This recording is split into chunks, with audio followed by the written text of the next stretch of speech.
News 18 বাংলার স্টুডিওয়ে এই মুহূর্তে যে ছবি দেখছেন এই মারামারি, সেই মারামারি কার সামনে হচ্ছে জানেন? একেবারে সাংসদ শতাব্দী রায়ের সামনে দুই গোষ্ঠীর মারামারি। সাংসদ শতাব্দী রায়ের সামনেই মারপিট। দেখুন সিউড়িতে এসআইআর ক্যাম্পে ধুন্ধুমার।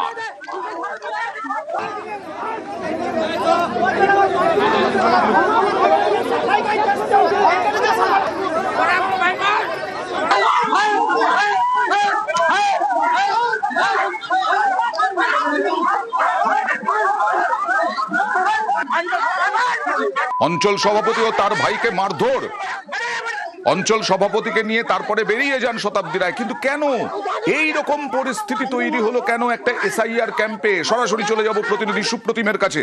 সুপ্রতিম,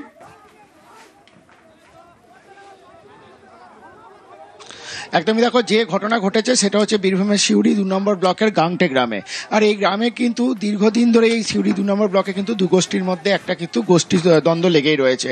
এবং আজকে যখন শতাব্দী আসে এখানকার ক্যাম্পে, এবং সেই ক্যাম্পে স্থানীয় যে অঞ্চল সভাপতি আছে বলরাম বাগদি, তাকে নিয়ে কিন্তু বিভিন্ন রকম কথা বলেন যে তার জন্য এলাকার উন্নয়ন হচ্ছে। এবং তখনই কিন্তু এসআইআর ক্যাম্পে যে সমস্ত তৃণমূল কর্মীরা ছিল তাদের মধ্যে প্রতিবাদ জানায়, এবং তারা শতাব্দী রায়কে বললেন, আপনি এসআইআর ক্যাম্পে এসছেন, এসআইআর সম্পর্কে কথা বলুন, কোনো ব্যক্তিগত আলোচনা বা কোনো ব্যক্তিকে নিয়ে এখানে বলবেন না। এবং তারই জেরে কিন্তু গোষ্ঠীদ্বন্দ্ব হয়ে যায়, দুপক্ষের মধ্যে কিন্তু হঠাৎ করে হাতাহাতি শুরু হয়ে যায়, তারপর লাঠি লাঠা নিয়ে দৌড়াদৌড়ি শুরু হয়ে যায়। এবং তারই মধ্যে কিন্তু শতাব্দীর গাড়ির সামনে একজন মহিলা শুয়ে পড়েন, তিনিও কিন্তু বলেন যে বলরামের নাম করা চলবে না, অর্থাৎ বলরামকে কেউ মেনে নিতে পারছে না, এমনটা কিন্তু অভিযোগ তাদের। এবং এই ঘটনার পরেই কিন্তু শতাব্দী রায় সেখান থেকে বলরামকে এবং তার ভাইকে কোনো রকমের সেখান থেকে নিয়ে কিন্তু অন্যত্র চলে যান এবং সেখানে তাদেরকে নিয়ে যান। এবং তার মধ্যে কিন্তু বলরাম এবং তার বলরামের যে ভাই, তাদেরকে কিন্তু যথেষ্ট মারধর করা হয়। পরে শতাব্দী রায় জানিয়েছেন যে এই ঘটনায় কিন্তু তৃণমূলের কোনো যোগ নেই, যদিও বিজেপির তরফে জানানো হয়েছে যে সেইটা সম্পূর্ণ তৃণমূলের গোষ্ঠীদ্বন্দ্ব। আরো একবার দেখাবো কিরকম মারামারি, কিরকম মারামারি। দেখুন বিরাট মারধর শতাব্দী রায়ের সামনে, কিন্তু শতাব্দী রায় বলছেন এর সঙ্গে তৃণমূলের কোনো যোগ নেই। বিজেপির দিকে আঙুল তুলছেন, সিপিআইএম এর দিকে আঙুল তুলছেন শতাব্দী রায়। কি বলছেন শতাব্দী রায় একবার দেখুন। তৃণমূলের মিটিং এ সিপিএম এর বিএলও 2 বলে, তাহলে ঠিক কথা বলবে না, আমাদের ফেভারে কথা বলবে না। যে মহিলাটি গাড়ির সামনে পৌঁছলো, বিজেপির মিটিং এ দুবসার সঙ্গে দাঁড়িয়ে আছে, বিজেপি মিটিং এ ও আর ওর ছেলে আছে, তার মানে সে আমাদের দলের নয়। আর একজন ছিল সে বিজেপি বিএলও 2। তো এরা যদি কাওয়াজ করে সেখানে তো ঝামেলা হবেই, তো হওয়ারই ছিল, হয়েছে। যদি এই বিরোধী বা এই লোকগুলো যারা আজও সিপিএম এর বিএলও, বিজেপির বিএলও, তাদেরকে যদি প্রাধান্য দেওয়া হয়, তাদেরকে যদি উস্কানো করানো হয়, তাহলে তো এই মারামারি হওয়ার পরিস্থিতি। সেটা দেখা যায়, তো এই মুহূর্তে জানলো ঘটনাটা, জানতে তো হবে। গোষ্ঠীদ্বন্দ্ব তো থাকবেই, আছেই। গোষ্ঠীদ্বন্দ্বের সঙ্গে এই লোকগুলো তো যুক্ত, যারা অন্য দলে। অঞ্চল সভাপতি অভিযোগ তো হয় না, অভিযোগ তো প্রমাণ করতে হবে। গোষ্ঠীদ্বন্দ্ব আছে, থাকবে, কিন্তু এর সঙ্গে বিজেপি সিপিআইএমও জড়িত, এরকমটাও বললেন শতাব্দী রায়। আর বিজেপি নেতা ধ্রুব সাহা কি বলছেন দেখুন। তৃণমূল কংগ্রেস গোষ্ঠীদ্বন্দ্বে দ্বিধাবিভক্ত। তৃণমূল কংগ্রেস বিজেপির ভূত দেখছে, ভূত দেখে লাভ নাই দিদিমণি। এ লড়াই শুধু এলোমেলো করে দেওয়া, লুটে পুটে খাওয়ার লড়াই। যত যাবে দিন এগিয়ে আসবে, তত আপনাদের এই ঘটনা, আমি আপনাদের বলবো, খেলার জন্য আপনারা প্রস্তুত, আপনারা গোলকিপারটা মজবুত করুন, তাহলে সেম সাইড গোল হওয়ার সম্ভাবনা বেশি। আমরা ভারতীয় জনতা পার্টি গোল দেওয়ার জন্য জার্সি পরে মাঠে নেমে পড়েছি। এইবারে আপনারা ঠিক করুন কি কতগুলো গোল খাবেন। এবারে একটা ছবি দেখাবো আপনাদের কুমার গ্রামের পার্টি অফিসে। দেখুন তো কি মনে হচ্ছে দেখে। কোনো অনুষ্ঠান নিশ্চয়ই, চেয়ার আনা হয়েছে, টেবিল রয়েছে, বিভিন্ন ফার্নিচার রয়েছে। না, এখানে অভিমান ঝরে পড়ছে। একজন কুমার গ্রামের প্রাক্তন ব্লক সভাপতি, পদ যেতেই তার গোসা হয়েছে, পদ যেতেই সমস্ত ফার্নিচার নিয়ে চলে গেলেন। কেন? তিনি কি বলছেন, কি তার দাবি? তার পার্টি অফিসের এই সমস্ত ফার্নিচার তিনি নিয়ে গেলেন কেন? সরাসরি চলে যাব প্রতিনিধি রাজকুমারের কাছে। রাজকুমার, এরকম তো দেখা যায় না যে পার্টি অফিসের সম্পত্তি কি তাঁরই ছিল?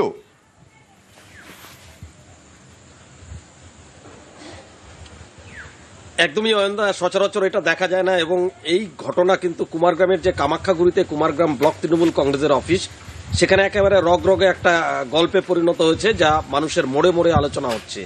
কি হয়েছিল উনি দাবি করেছেন, যে প্রাক্তন ব্লক সভাপতি উনি দাবি করেছিলেন যে যে 2019 সনে যখন তাকে দায়িত্ব দেওয়া হয়েছিল, তারপরে এখানে সংগঠন শক্তিশালী হয়েছে, দলীয় কার্যালয় খোলা হয়েছে, দলীয় কার্যালয়ের ফার্নিচার আনা হয়েছে, সবটাই তার উদ্যোগে করা হয়েছে। কিন্তু আচ্ছা। এখন তিনি সভাপতি নেই, এই সমস্ত ফার্নিচার গুলো নষ্ট করে দেওয়া হচ্ছে, তার লক ভেঙে দেওয়া হচ্ছে, এই সমস্ত নানান অভিযোগ তিনি তুলেছেন এবং সেই কারণে তিনি নিজেও স্বীকার করেছেন যে এই ফার্নিচার গুলো নিয়ে তিনি চলে যাচ্ছেন। আচ্ছা। কিন্তু বিষয়টা হচ্ছে যে তাহলে পার্টি অফিস কি কারো ব্যক্তিগত সম্পত্তি হতে পারে? যদিও এইগুলো নিয়ে যাওয়ার পরে আরেক গোষ্ঠী, যে বর্তমান সভাপতির যে গোষ্ঠী সুদয় নার্জির গোষ্ঠী, তারা কিন্তু একেবারে শুদ্ধিকরণ করেছে এই পার্টি অফিস। তাদের বক্তব্য যে নেতা এখানে এই ব্যক্তিগত ফার্নিচারগুলোকে ব্যক্তিগত সম্পত্তি বলে দাবি করে, সেগুলো চলে গেছে, খুব ভালো হয়েছে, তারা আবার দলীয়গতভাবে এই ফার্নিচার তারা কিনে নেবেন। মানে প্রাক্তন ব্লক সভাপতি তিনি চলে গেলেন পার্টি অফিস থেকে, তার জন্য আবার শুদ্ধিকরণ করছেন অন্য গোষ্ঠী, সেই ছবি আপনারা দেখছেন। পদ যেতেই অভিমানী প্রাক্তন ব্লক সভাপতি তিনি সমস্ত কিছু নিয়ে চলে গেলেন, তারপরে ফাঁকা, এখন একেবারে ফাঁকা অফিস, সেই অফিসের শুদ্ধিকরণ হচ্ছে। দলে নতুন দায়িত্বে আসবে, নতুন মুখ আসবে, তারা দল পরিচালনা করবে স্বাভাবিকভাবে। টেবিল থেকে নতুন ড্রয়ারগুলো ভেঙে দেওয়া হলো, এভাবে চলতে পারে না। তাই আমি ভাবলাম যে আমার অর্থ ব্যয়ে যে সমস্ত সরঞ্জাম সেখানে পার্টি অফিসে জমা আছে সেগুলো আমি ফিরিয়ে আনার ব্যবস্থা করছি। কারা কি ভাবলো, কারা কি বললো আমার জানা নেই।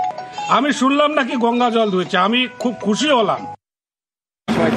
কোনো বিষয় নাই, যার জিনিস উনি নিয়ে গেছে, নিজের জিনিসটা নিয়ে গেছে। কিন্তু পার্টি অফিস একদম ফাঁকা হয়ে গেল, আপনারাই তো বুঝবেন কোথায়। আমাদের চেয়ার আছে, চেয়ার আনতে কোনো সমস্যা নেই। আবার নতুন করে কিনবে এরকম কোনো বিষয় নেই, এরকম কোনো বিষয় নেই। যার জিনিস ছিল সে নিয়ে গেছে, আমাদের চেয়ার আছে।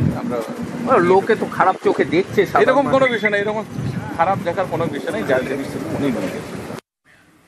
বনগাঁয় নাকি 6 জন কাউন্সিলরের বাড়িতে বোমা গুলি নিয়ে হামলা চালানো হয়েছে। 6 জন কাউন্সিলর, তাদের বাড়িতে এইভাবে হামলা চলল। একের পর এক ওয়ার্ড, 1 নম্বর, 8 নম্বর, 9 নম্বর, 11, 19 নম্বর, 2 নম্বর, এলোপাথারি ইট ছোড়ার অভিযোগ। অদ্ভুত ব্যাপার। বনগাঁয় কয়েকদিন ধরে শোনা যাচ্ছে যে সভাপতিকে নিয়ে নাকি, পুরো চেয়ারম্যানকে নিয়ে নাকি একটা গন্ডগোল আছে। এটা কি তার জের অনিরুদ্ধ? না হলে 6 জন কাউন্সিলরের বাড়িতে হামলা, সত্যি কি হামলা হয়েছে? বোমা, গুলি, ইট?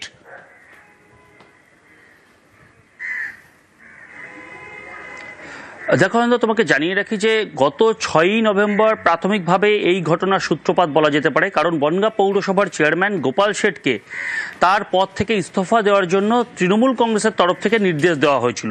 পরবর্তীতে জেলা তৃণমূল কংগ্রেসের সভাপতি বিশ্বজিৎ দাস সাংবাদিক সম্মেলন করে তাকে 7 দিনের সময়সীমা দিয়েছিল। এই সময়সীমার মধ্যে তিনি পদত্যাগ করেননি। পরবর্তীতে গতকাল অর্থাৎ বুধবার বনগাঁ জেলা তৃণমূল কংগ্রেস কার্যালয়ে 19 জন তৃণমূল কংগ্রেসের কাউন্সিলরের মধ্যে 15 জনের উপস্থিতিতে সেখানে বিশ্বজিৎ দাস ঘোষণা করেন যে দলীয় নির্দেশ রয়েছে যে পৌরসভার চেয়ারম্যানের বিরুদ্ধে অনাস্থা আনতে হবে।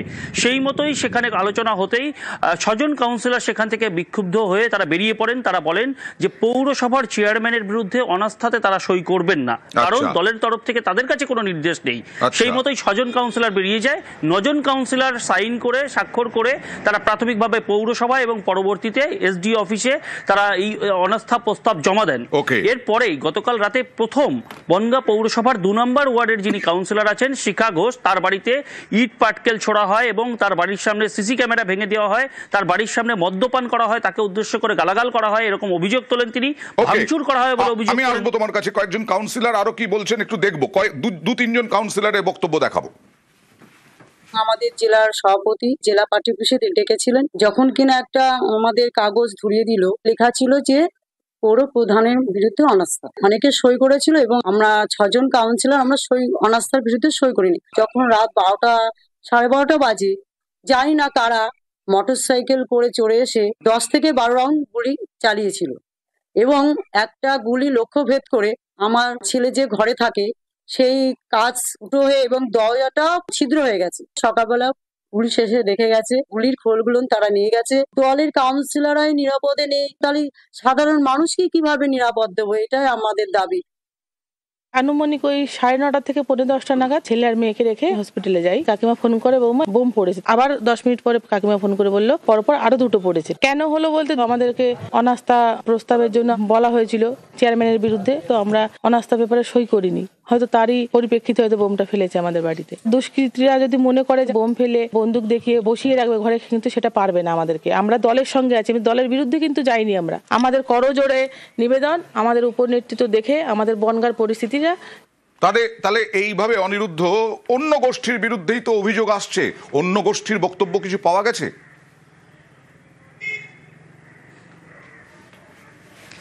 দেখো, একদমই তৃণমূল কংগ্রেসের যে 6 জন কাউন্সিলরের বাড়িতে আক্রমণ হয়েছে তারা জানাচ্ছেন যে গতকাল তারা এই অনাস্থা প্রস্তাবে স্বাক্ষর করেনি বলেই তাদের বাড়ির উদ্দেশ্য করে আক্রমণ করা হয়েছে, এবং কারা আক্রমণ করেছে সে বিষয়ে খোঁজখবর নিক। যদিও তৃণমূল কংগ্রেসের তরফ থেকে, অর্থাৎ বনগাঁ জেলা তৃণমূল কংগ্রেসের সভাপতি বিশ্বজিৎ দাসের সঙ্গে যোগাযোগ করা হলে তিনি কিন্তু এখনো কোনো রকম মিডিয়ার সামনে প্রতিক্রিয়া দেয়নি, কিন্তু তিনি জানিয়েছেন যে কাউন্সিলররা এখনো তার কাছে এরকম ধরনের কোনো রকম অভিযোগ করেননি, অর্থাৎ তাকে জানানো হয়নি, সেই কারণেই তিনি এখনো প্রতিক্রিয়া দেননি। আমরা চেষ্টা দেখা যাক অন্যান্য কাউন্সিলর কি বলছেন।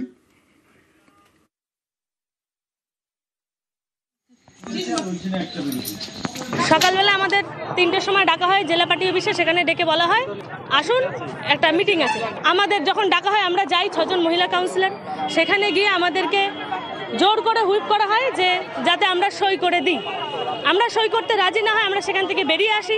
বেরিয়ে আসার আগেই আমাদেরকে হুমকি দেওয়া হয় বাড়িতে গিয়ে রাত্রির 3টে থেকে 4টের মধ্যে ওখানে গিয়ে 6 রাউন্ড গুলি চালায়, রাস্তায় দাঁড়িয়ে অকথ্য ভাষায় গালিগালাজ করে এবং ভাঙচুরও করেন। নাগরিকদের কাছে আমাদের নিবেদন, আমরা ভীত সন্ত্রস্ত একটুকুও হয়নি যে যারা রাতের অন্ধকারে এইভাবে নিম্ন রুচিকর কাজ করলো তাদের যেন অনতি বিলম্বে দল ব্যবস্থা নিক। কৃষ্ণনগরে রণক্ষেত্র কার্তিক পুজো বিসর্জনকে ঘিরে দেখুন লাঠালাঠি, একেবারে মারামারি, লাঠালাঠি কৃষ্ণনগরে রাস্তার ওপরেই। কৃষ্ণনগর পোস্ট অফিস মোড়, এটা ধুন্ধুমার, 2 পুজো কমিটির মধ্যে মারামারি। দেখুন ছবিটাকে দেখুন।